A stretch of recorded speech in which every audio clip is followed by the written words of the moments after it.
Всем здравствуйте! У нас очередные эфиры по поводу IT на Cactus Media. У нас сегодня в гостях Андрей Минкин, опытный разработчик из Кыргызстана. Привет, Андрей. Привет. Наверняка кто-то не знает. Можешь рассказать немного о себе, буквально 1-2 минуты, чтобы мы вписались? Я программирую больше 10 лет, в IT больше 15. Начинал с системного администрирования, работал во всяких интернет-провайдерах, потом в мобильных операторах, и потом устроился в Nambu, и так со временем делал Nambu такси. И сейчас занимаюсь базами данных, работаю в компании Percona. Угу. У нас, получается, тема эфира «Ожидание и реальность в IT». То есть мы хотим подискутировать и поговорить с человеком, который уже прошел огонь, воду и медные трубы, и как-то поговорить насчет того, что сейчас практически каждый сталкивается с тем, что в Инстаграме, в Телеграме его бомбардирует рекламой таргетовой, что IT, выучишь Python за 3 месяца, будешь получать $2000, будешь жить на Бали, с макбуком сидеть, пить мохито, да, и сразу жизнь твоя изменится, и ты станешь жить так, как сейчас хотят многие, как в Инстаграме положено жить, ты так и будешь. Хотели мы у Андрея спросить по этому поводу, так это или не так, и что этот человек, который прошел курсы первоначально. Тут один вопрос, они сначала кто-то отвалится с этих курсов, кто-то нет. Что ждет в реальности этого джуниора, или, как некоторые говорят, трейни, да, еще даже не джуниор, в реальности? С чем он может столкнуться? С разочарованием. То, что он потерял кучу денег, и его по факту мало чему научили. Потому что, за 3 месяца, не знаю, чему можно за 3 месяца. Если даже каждый день постоянно что-то изучать, что-то делать, то 3 месяцев все равно не хватит для того, чтобы хотя бы устроиться джуниором. И большинство, мне кажется, порядка 90% людей после курсов сталкиваются с тем, что они в принципе никому не нужны. А курсы, то, что поливают маркетингом, это классно, им-то деньги нужно зарабатывать на том, чтобы обучать людей. А обучение, соответственно, посредственное. Примерно как-то так. Но тут такой есть поинт, он примерно как с универами, потому что есть же такой распространенный миф, что в универах ничему не учат. Тут по большей части зависит от человека, готов ли он сам чему-то научиться, потому что в универах можно многому чему научиться, даже учитывая то, что сейчас уровень образования по сравнению с тем, что было лет 10 назад, куда ниже, чем был лет 10 назад.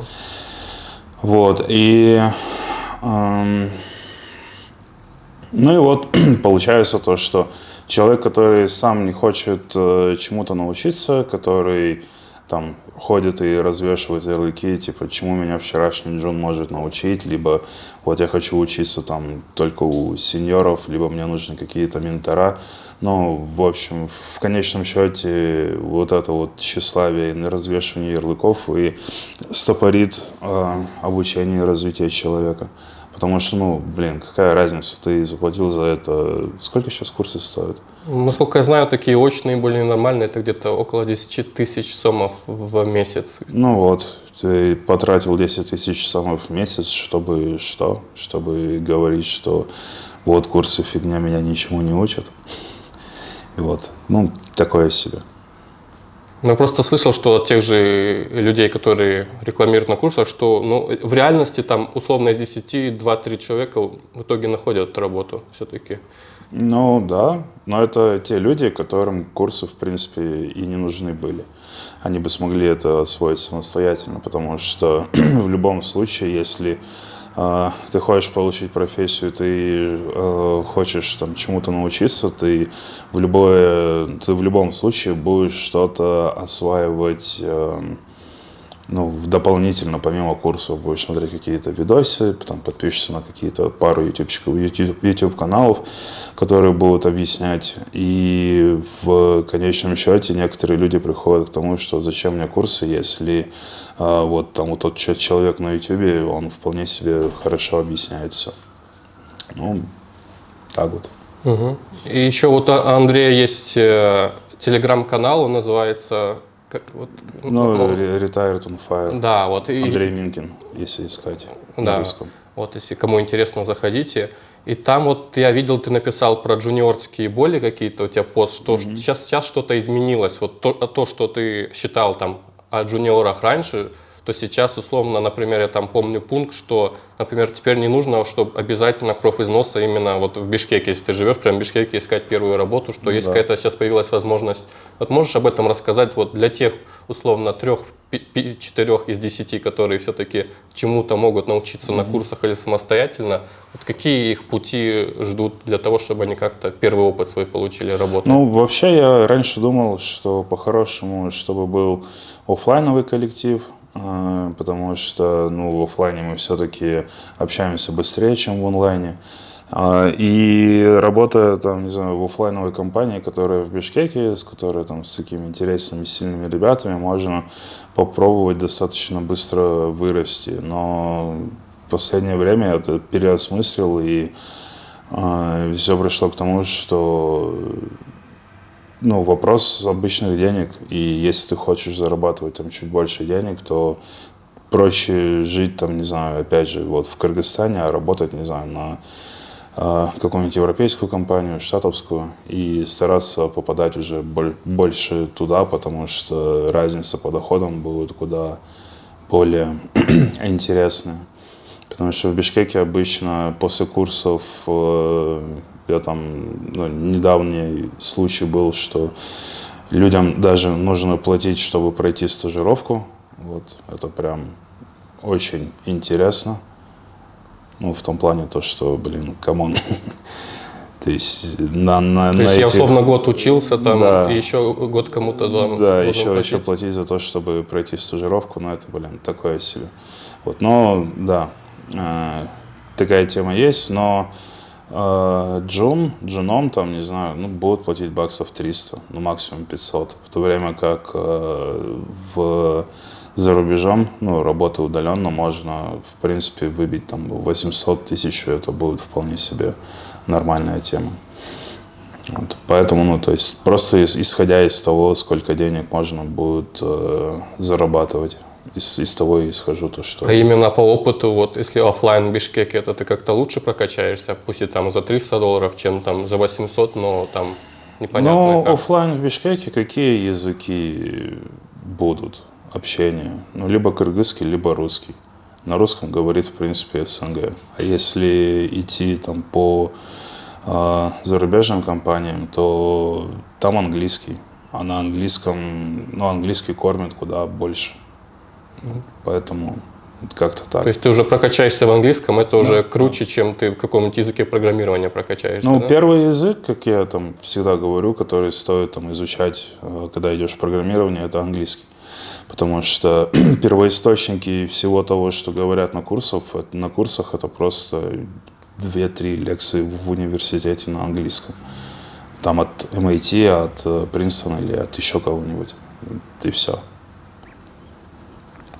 А вот что касается, реально ли получить эту работу за рубежом джуниору? Тут, понятно, даже в Бишкеке, мне кажется, сейчас не так просто найти. Ну, это зависит от джуна.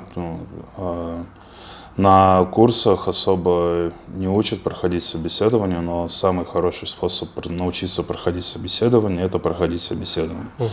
Вот, и обычно, ну, там есть несколько рекомендаций, которые там я обычно даю. Это оформить несколько, ну, сделать несколько подпроектов, оформить их на GitHub, потом постоянно подаваться на джуниорские позиции, проходить интервью и после интервью записывать там на каких вопросах мы валились и не могли ответить. Изучать все это, ну и вот так вот оно все и выходит. Потому что, прохождение, получение работы, оно зависит от прохождения интервью, который на самом деле бесполезный немного этап, потому что Просто теория никак не связанная с работой, да? оно зависит. Некоторые проверяют там работу, связывают с работой, некоторые нет, но из всего того, что там есть, прям очень мало таких вот прям полезных каких-то вещей. Вот и поэтому, если мы умеем проходить интервью, то мы, соответственно, умеем проходить интервью. Это не говорит о том, что мы там тот такой, хороший или плохой там разработчик. Вот. Чаще всего одно вот так вот. Понятно. И, допустим, мы устроились джуниором либо на западную компанию, либо в Бишкеке. И вот что ждать вот от работодателей? Вот там, насколько я знаю, есть фирмы, которые некоторые называют галерами, некоторые продуктовые, да, вот. Вот куда стоит стремиться и где комфортнее работать, на твой взгляд, новичку? Комфортнее работать в адекватной компании. И адекватная Такие компания, есть? Да. Такие есть, но там разницы нет. Адекватной может быть вполне себе и галера. То есть у нас тут как минимум 2 галеры есть, в которых можно, в принципе, нормально погрести. В галерах работать интересно тем, кто еще там особо не определился со своим направлением и что он вообще хочет делать. То есть, если мы, допустим, попробовали там в бэкэнде, потом перешли во фронтенд, потом что-то надоело, посмотрели. В общем, в галерее хорошо попробовать разные сферы, допустим, бэкэнд, фронтенд, мобилки, что-нибудь еще. В продуктовой это может быть немного сложнее. Вот. Но с другой стороны, в галерах относятся к таким компаниям, как к обычным. У нас же 18+ эфир. Все-таки нет, 14+, так что... Хорошо. В общем, относятся как к женщинам легкого поведения, и которым нужно просто, чтобы проект закончили и все. И разница между галерами и продуктовыми в том, что сидя в продуктовой компании, можно спокойно развивать продукт, думать о продукте и немного прокачивать уже такие продуктово-бизнесовые скиллы. В то время как ты сидишь там, условно, на галере, делаешь продукт, и потом клиент просто взял и ушел. И все. А тебе продукт этот нравился. Ты типа горел этим продуктом. Такое сомнительное. По тому, что там в продуктовых либо в галерах там у нас разные подходы, то есть где-то лучше кодят, где-то хуже кодят. На самом деле нет, это просто зависит от команды, которая разрабатывает конкретно этот продукт. И внутри там одной компании может быть очень много разных вариаций, начиная от того, что, господи, кто так программирует с такими процессами, вы что? И заканчивая то, что, у нас там в той продуктовой компании не было стольких процессов, которые были заточены на качество, например, чем тут. Поэтому, оно особо не зависит. Тут, по сути, каждому нужно понять, что нравится ему и какая компания. Вообще, по-хорошему, когда мы только выпускаемся с курсов, нужно иметь какой-нибудь шорт-лист компаний, в которые мы хотим попасть. И потихоньку готовиться к тому, чтобы проходить интервью в те компании. Мне кажется, и там-то особо не будет большого выбора, что куда, в принципе, 1-2 тебя пригласили, туда более-менее идешь, да, там же не будет такой широкой палитры выбора. Почему? Можно самому себе устроить широкую палитру выбора. То есть, условно, мне интересно, допустим, эти 100 компаний, потому что я там о них что-нибудь знал.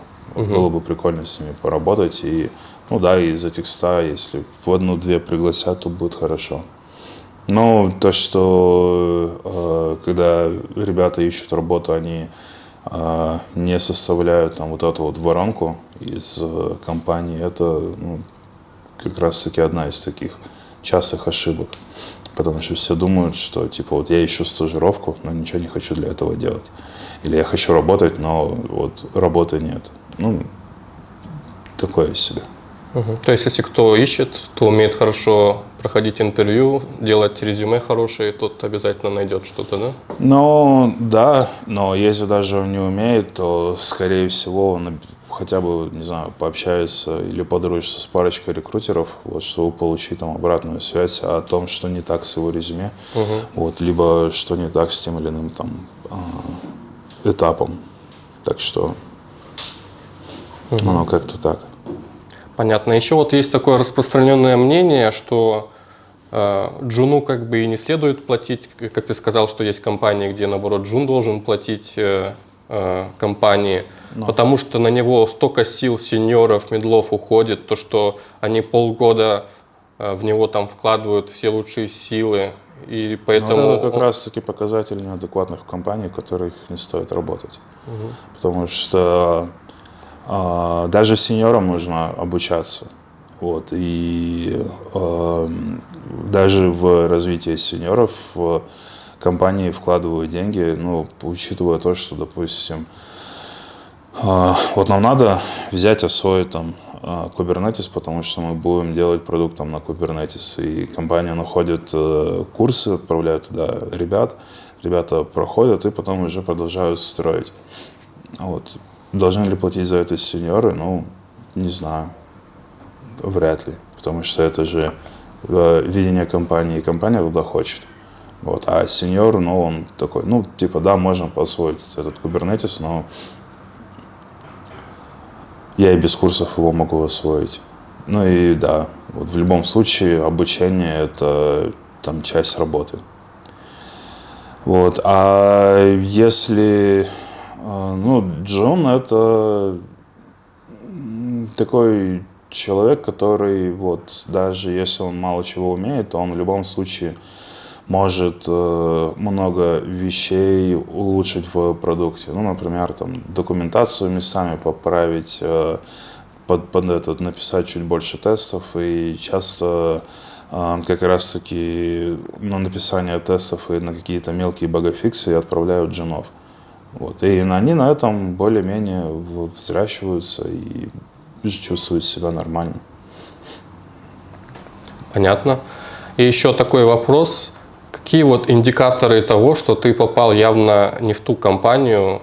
Вот Джун, он так обрадовался, что его хоть куда-то взяли, и вот чувствует, что это не тот. Какие, на твой взгляд, индикаторы, что компания лучше уж вообще не работает, чем работать в такой компании? Ну, первое – это обесценивание. Вот, обесценивание усилий человека и прочих таких вещей.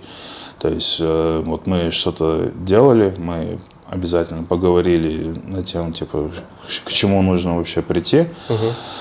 Но потом пришел там менеджер и сказал то, что вот все фигня, переделывай. Вот. Ну, то есть это вот первый показатель. Второй показатель, наверное, то, что в компании нет код-ревью, вот, и нет культуры написания, наверное, тестов, потому что в любых там более-менее серьезных продуктах как раз-таки умение писать тесты, умение там тестировать – это важный навык, и если этому не уделяется время, то, соответственно, качество продукта, оно такое сомнительное. Вот. И работать в продукте, где сомнительное качество, тоже так себе. Потом, скорее всего, недостаточно понятно описаны задачи. Вот, то есть нет, когда, допустим, разработчик читает задачу начинающего, не понимает, зачем это делать, то это вот, явный признак того, чтобы пойти и переспросить, что же в итоге нужно. То есть вообще для чего, там, какую проблему мы решаем. Если и на это там не отвечают, то, скорее всего, это просто приведет к выгоранию. Потому что должно быть ясно и понятно, для чего мы пишем код, для чего мы это делаем.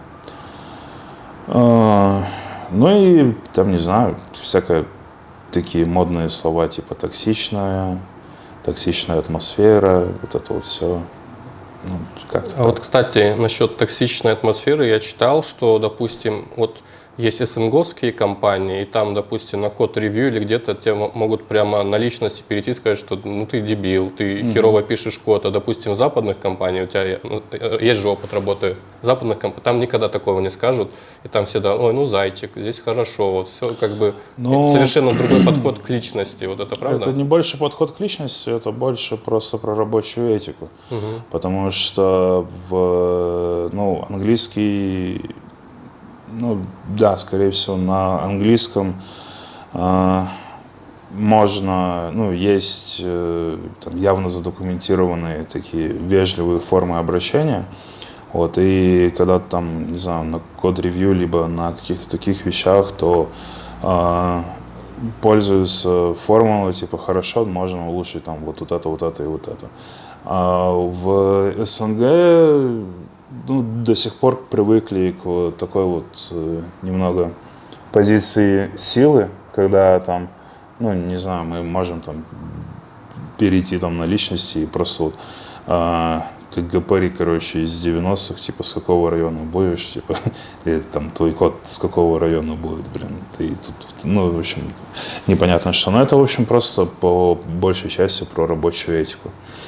То есть люди просто не умеют общаться, разговаривать и коммуницировать так, чтобы это было не обвиняющее. Ну, да, и в западной в основном все идут в сторону blameless, потому что это в конечном счете выгоднее, когда ты не обвиняешь человека в каких-то непонятных вещах, ты просто говоришь, что там тут можно улучшить, и он не тратится на ненужные споры, там, драгоценное время. Вот и все. А вот у нас эта ситуация, она как-то вот изменилась там за 5-10 лет. У нас тоже стремятся как-то человечнее друг к другу относиться. Ну, стремятся, но пока не всегда получается. То есть, опять же, зависит от конкретного тимлида. Вот. А что касается, если, допустим, там Новый год или там у тебя день рождения, или выходной, а тебе говорят, ну давай задержись, и ты как бы, ты джуниор, ты еще не заработал авторитета, что в этом случае? Если, ну, вообще это регламентируется трудовым кодексом любой страны. И в принципе переработки должны оплачиваться в двойном размере. Если это делается, то это отлично. Если нет, то, ну, если это джуниору пользу принесет, то окей. Если нет, то смысла тоже нет. Ну и, блин, что страшного случится, ну, если это там, не знаю, не горящий прод, вот, хотя если прод горит и джуниора просят починить, то, ну, это сомнительно, потому что должны этим заниматься чуть более опытные ребята. Вот, а во всех остальных случаях это может просто чуть подождать. Ну, в этом случае всегда лучше договориться и... Но опять же, есть компании, которые прям против переработок. Они это явно прописывают.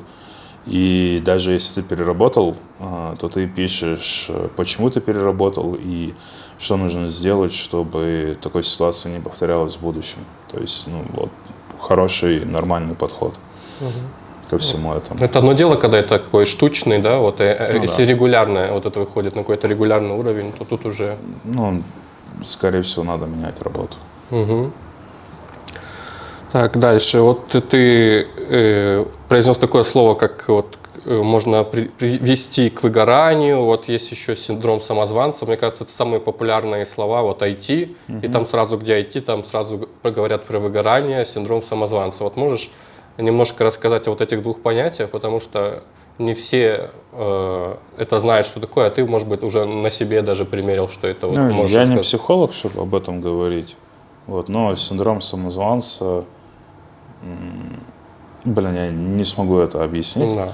Вот, а выгорание тоже не смогу объяснить. Ну, выгорание это не тогда, когда ты просто там немножко подустал морально и вот все. Нет, выгорание это уже когда там мы у нас идет апатия, у нас полное безразличие ко всему тому, что мы делаем, оно ведет уже в следующем к депрессии, которую там без помощи специалистов не вылечить. И оно идет чаще всего не от того, что мы там перерабатываем, либо как-то много работаем. Оно идет от того, что да, у нас нет видения того, что мы делаем, либо мы с этим видением не согласны. Вот, либо мы потратили слишком много времени там, где мы не получили какого-то результата. Вот, то есть, ну, в целом, да, это от бессмыслицы. То есть это такая вещь не только присущая IT, но, мне кажется, тогда в любой сфере. Это, ну, да? выгорают абсолютно все. Вот, и люди меняют там профессию просто потому, что им либо надоело, либо у них был опыт выгорания. Там. Так, что еще касается именно подхода, вот тоже многие говорят, что одни используют кнуты, другие пряники, именно работодатели. Вот что ты можешь об этом вот из своих наблюдений рассказать, какой метод лучше и куда лучше идти, если ты чувствуешь, что как-то... Я пользовался и кнутом, и пряником в своей практике. Кнутом пользоваться дороже, чем пряником. Вот можешь поподробнее, что это значит? Будут ли бить или ругать, или что там? Нет, это просто создает дополнительную работу. Ну, допустим, сказал человеку то, что, блин, чувак, я вот недоволен тем, что ты делаешь там фигню. Вот. Человек понимает то, что, блин, ну, то есть результат его работы фигня, он начинает это перекладывать там на свой счет и так далее и тому подобное. И чаще всего кнут — это способ исправить человека, а не решить проблему.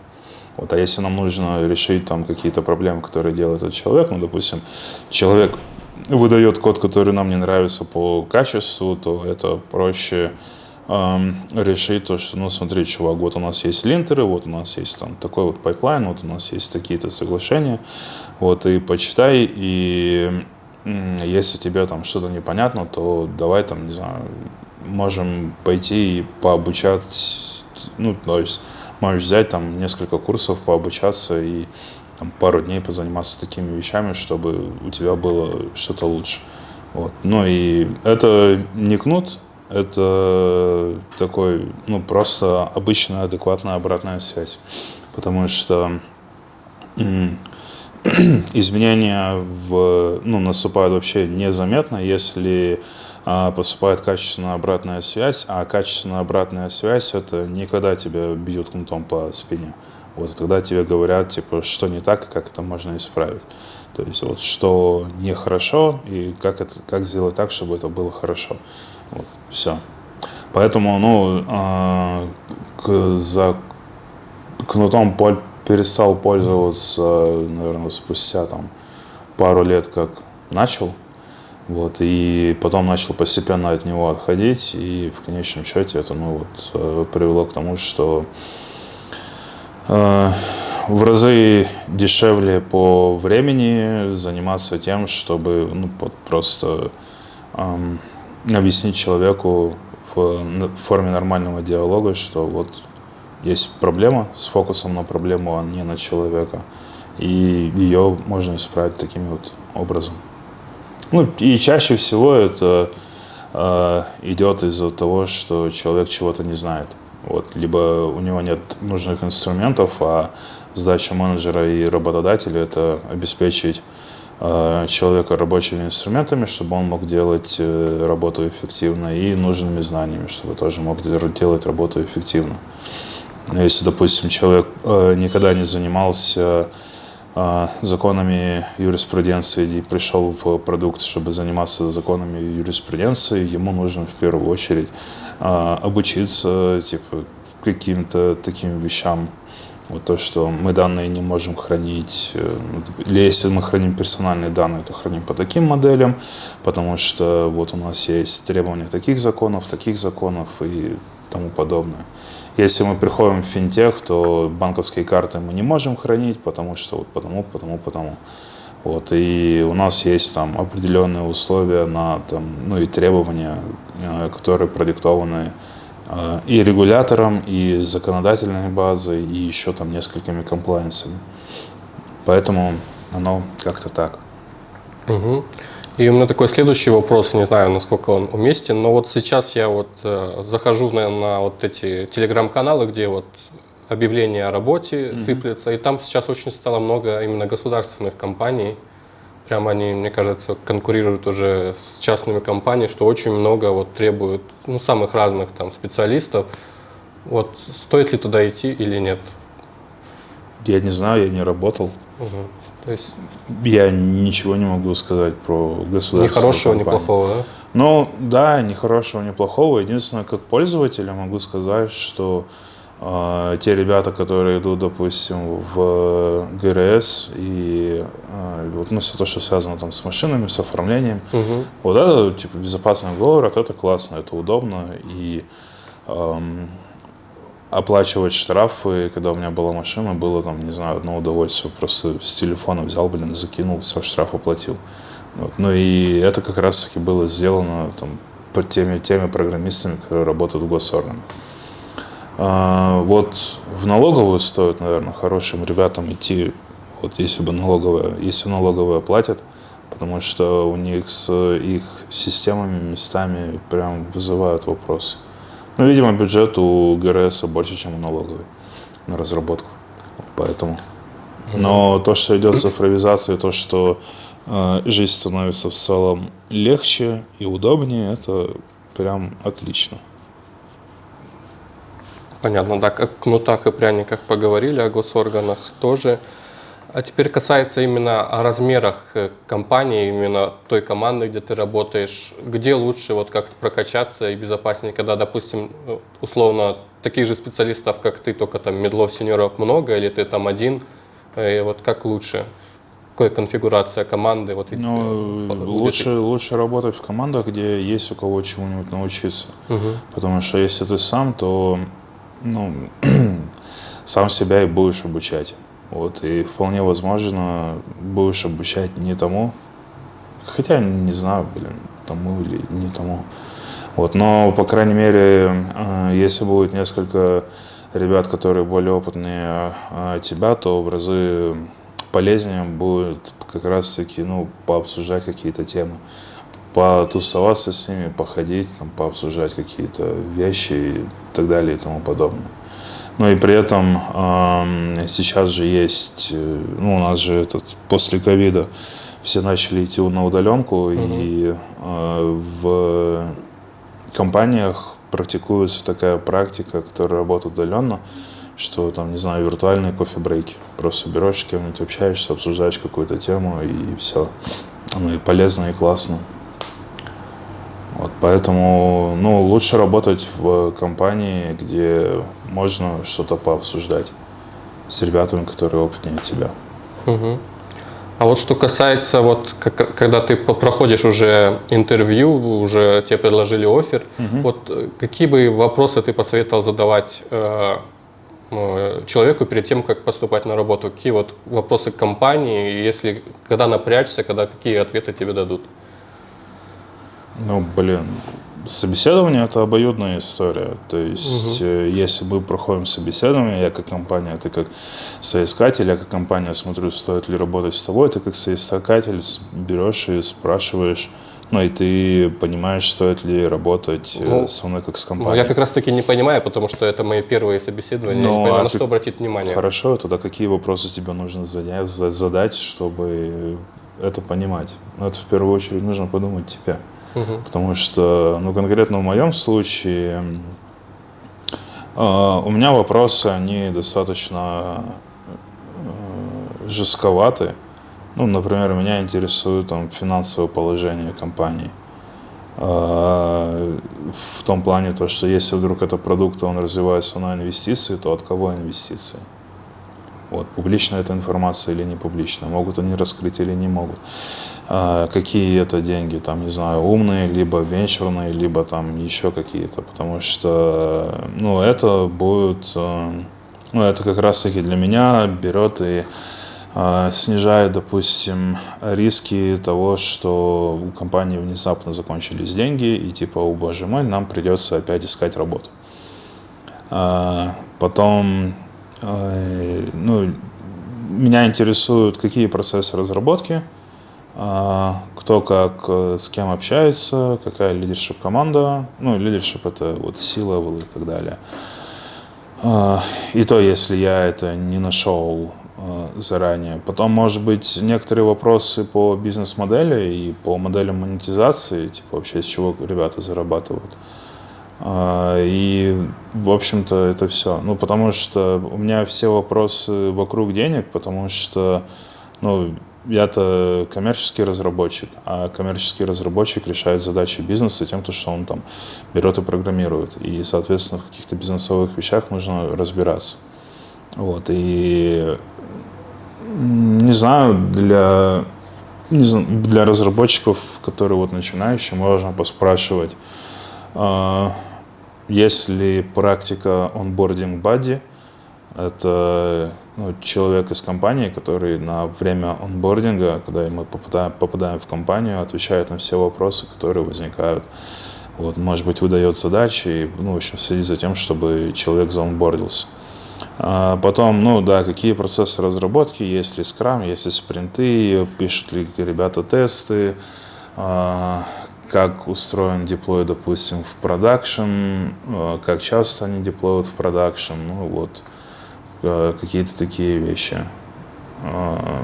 Но, опять же, на middle и выше уровнях там чаще всего уже готовятся. Есть же стандартный вопрос, типа, кем вы видите себя через 5 лет. Я примерно подобный вопрос задаю компаниям. То есть, есть ли у вас, там, не знаю, план развития на ближайшие 3 года или какая-то картинка на ближайшие 3 года, но чаще всего это задается либо фаундером, либо лидершип команде, то есть уже на таких вот этапах интервью. Можно что-нибудь взять из таких вопросов себе. Понятно. Спасибо за ответ. И у меня такой вопрос. Я очень много видел твоих выступлений у нас в Кыргызстане, вот в частности, там на канале там и Medevs, да, там, и вот какие-то отдельные, там, парк высоких технологий, что-то было. И ты очень часто в конце своих лекций говоришь, что не нужно идти в IT сейчас. Вот. И я слышал, что это не только, там, может быть, это кокетство или шутка, вот сейчас мы это спросим, но я также и слышал от других разработчиков, что, типа, если я говорю, может быть, войти в IT, что, дурак, что ли, совсем с ума сошел, не надо, не надо. Вот откуда вот такая позиция, и можешь как-то ты прояснить, вот, почему, допустим, ты так делаешь или Ты хочешь войти? Конечно. А зачем? Потому что кодить интересно, там что-то делать, программки. Кодить интересно. А что, не пробовал запрограммировать? Да. Окей. Вот. Это куда, более-менее такая нормальная тема, куда можно, типа, попробовать идти дальше войти. Вот. Но есть ребята, которые, типа, идут, потому что это модно. Вот. Это как раньше, в наше время юристом было, все должны быть юристами, да. вот сейчас то же самое. Я просто, у меня программирование, потом, всякие системные администрирования, вот это вот все, то, что там я делаю вокруг IT, это мне интересно, это мое любимое дело, и, о боже мой, вышло так, что у меня за это платят хорошие деньги. Вот. Но тут ключевое слово, то, что это мое любимое дело, и все. И хорошие деньги, вопрос заработка хороших денег и на любимом деле, это, типа, немного другой вопрос. То есть, если сейчас люди в основном идут, потому что это считают, что это легкий способ заработать кучу денег. Но как мы эфир начинали с того, что это зомбирует какое-то вот именно медиа, что идите все туда, там классно, да? Да, по факту оно не так. Если, не знаю, мне даже вот в блогерстве там тоже вот вроде бы смотришь, типа, вот блогер там прикольно, кучу там на монетизации бабок приходит, типа, пойду в блогеры и, по факту, ничего не получается, и, дело как раз-таки в том, что, не стоит идти, кто не видит там себя там, либо и повелся там на поводу, то, что это вот там такое вот интересное.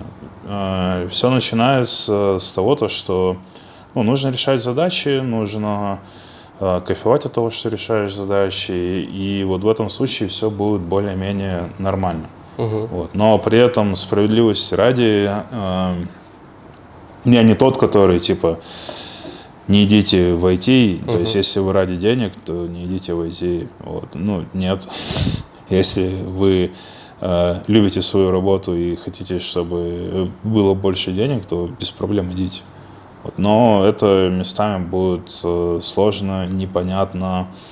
Вот это, ну, достаточно стрессовая работа, наверное. Ну, сейчас, как уже спустя там лет 15 подпривык, а в некоторых моментах, ну да, это достаточно много стресса, это кучу вещей, там, дедлайны и прочие такие штуки. Вот. Но по факту оно там не особо ничем не отличается. То есть, ну, обычно же говорят, что нужно изучать что-то постоянно. Блин, будто бухгалтерам не нужно изучать.